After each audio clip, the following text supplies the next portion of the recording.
It's like me with Pilates. I'm not quite sure how to do that move. But when I practice it on purpose, intentionally, and maybe I slow it down, then after I've done it 2, 3, maybe 4 times, now all of a sudden I can do it. You are listening to the Decluttering Club Podcast. I'm your host, Sarah Mueller, and it's my mission to equip women to declutter their homes, their time, and their lives so that they have energy for what matters most. You are listening to the Decluttering Club Podcast, episode number 86. Today, we're talking about muscle memory. If you have been following me on Instagram or Facebook, you may know that this year I have spent a lot of time learning Pilates. And this is a new thing for me. I didn't consider myself a person who was really into exercise and who was very coordinated, who had like this awareness of my body. And so this has been an interesting experience for me because my teacher she'll be like, move your hips are uneven, like move your hip down or adjust your shoulders. And I'll be like, I don't know what you mean. Over time, I have learned this is what that looks like.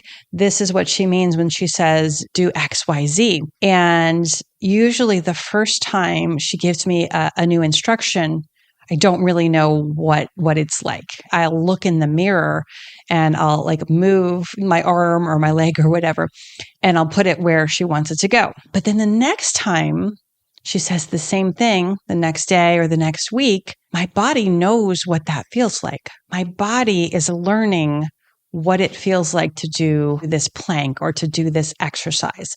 My muscles are learning. So now I know how to do the things that she says. So the words come out of her mouth and my body knows what to do to get in the right place.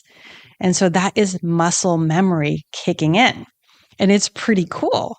Because I'm like, oh, I can do this. And this is definitely not a skill. Like I said, I didn't have that awareness before. And this may be the same thing for you with decluttering. It may be really challenging for you to, let's say, just even remember to bring your dishes to the kitchen when you're done eating. Or maybe it's really challenging for you to not throw your clothes on the floor when you get undressed at the end of the day. That is partly because you don't have that muscle memory. So like trying to do it takes a lot of effort. It's like me with Pilates. I'm not quite sure how to do that move. But when I practice it on purpose, intentionally, and maybe I slow it down, then after I've done it 2, 3, maybe 4 times, now all of a sudden I can do it. And my muscles know what to do. And the same thing can happen for you. So that's what I mean when I say muscle memory. I mean literally your muscles, your brain knowing how to execute a certain task. It is something that we can kind of absorb over time. And then it builds up into habits and all kinds of other great stuff. That's what I mean when I say muscle memory. Now, why is this important?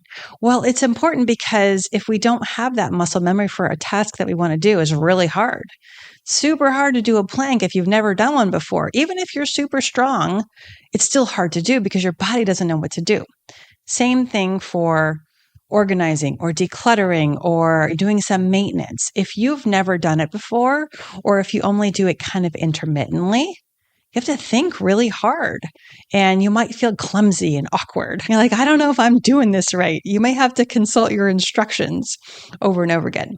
But when you build the muscle memory, now all of a sudden it becomes simple. It becomes automatic. It becomes easy. Another place where I'm sure most of you have this at work is with driving. When you first start driving, you have no idea what you're doing. You do not know how to coordinate what your eyes are seeing with what your hands are doing and your feet and the pedals and the mirrors and the radio and blah, blah, blah. So many things to think about. But when you have been driving for a while, all of a sudden you can do all of those things and you're not even thinking about it. You just glance in the mirror, you look to the left, you look to the right, your feet ease up on the gas or the brake, and it's very, very fluid because your muscles know what to do and that has been activated.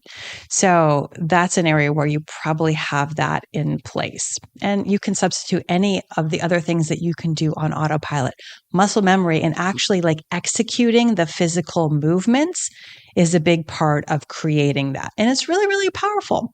Now, what this means is if you don't have it and there's a task that you want to do, again, maybe it's like getting through the laundry without having to wait over the course of a week or longer. The way to build that muscle memory is to do it on purpose, very intentionally, very thoughtfully, and realize that it takes practice and repetition for it to build in. The repetition is the key. And I noticed this again, getting back to Pilates. If we do the same exercise, and if I go twice in a week and we do the exercise during both sessions, then I am more likely to remember it in the future. But if I do it in May and then we don't do it again until September, it's kind of like I had to start over.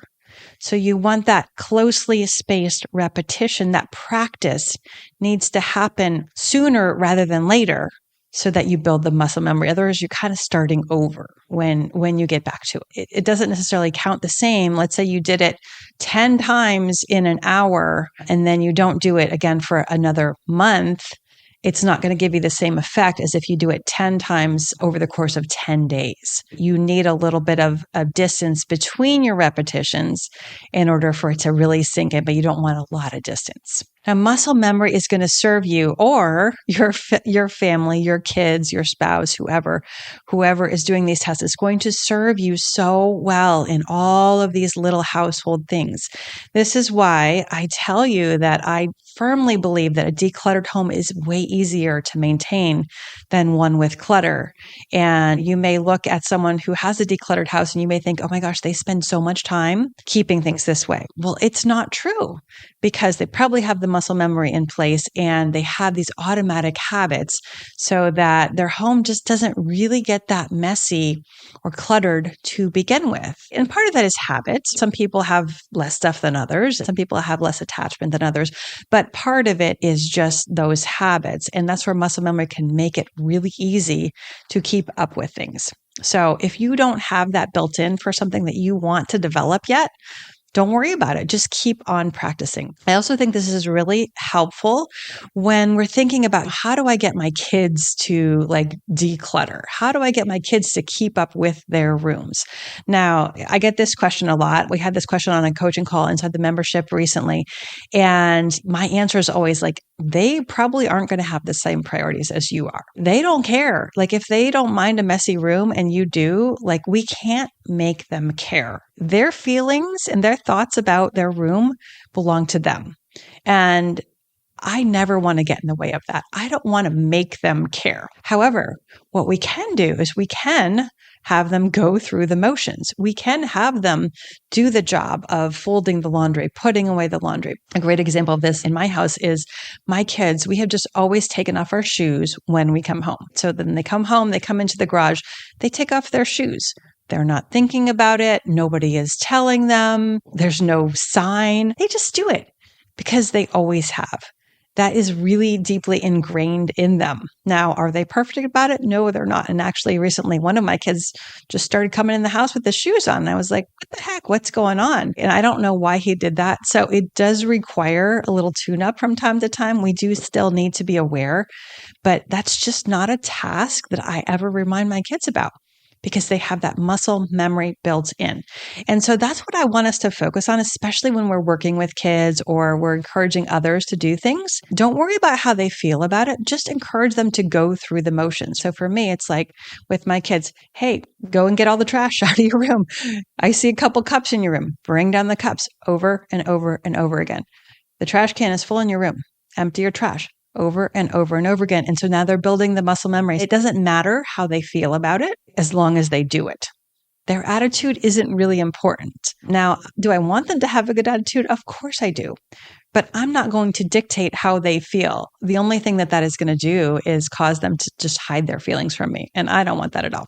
So I let them have their feelings, but I do say, I need you to do this. This is what you need to do today. And I put them through the motions. And I think that sooner or later, and maybe they need that much repetition, that they're going to be adults and living on their own before they really care and before they really have that. But they're going to have that muscle memory built in by the time they are adults. They're going to know how to take out the trash. They're going to know how to collect all the stuff from their room that doesn't belong there and deal with it because they will have had so much repetition. So it's really, really powerful. And I love that it doesn't require us to change our thoughts and feelings. And it doesn't require us to do anything different. We just need to focus a little bit and have that regular repetition. Now, what is muscle memory not good for? Like, it's not really well suited to things that are going to require a lot of focus. So if you are doing like a particularly challenging decluttering task and you're really emotionally invested and attached, muscle memory is not really going to help you out a whole lot there. That's going to require your focus. You're never going to do something like that on autopilot, and that's okay. It's also not great for things that you only do every now and then. If this is a task, like for me, I know I just changed the water filter in my basement, and I do it every 6 months. And every time I do it, I have to stop. I have to think. I have to look at some instructions. It's just not something that is ever going to be automatic for me. And that's okay because I don't do it often enough to build up the muscle memory. So I want to encourage you to just try this out. See what's something that you would like to have happen more regularly. What would you like to put on autopilot? And what are the motions? What are the physical motions that you need to go through to do that task? See if you can practice that every day for a week or every day for a month and just see and notice if it starts to become more automatic, more fluid, easier, and maybe you discover that you start doing it without even thinking about it. Then it's basically like a freebie, and we love it when that happens. That's what I have for you this week, everyone. Go practice that muscle memory and let me know. Let me know how it goes. Let me know what you are practicing and what you're putting on autopilot. I'll see you next week. That's all we have for you today. If you enjoyed this podcast, please leave us a review. It would really help us to get the word out. And if you'd like to continue your decluttering journey with us, find us on Facebook, Instagram, or YouTube at Decluttering Club or on our website at thedeclutteringclub.com.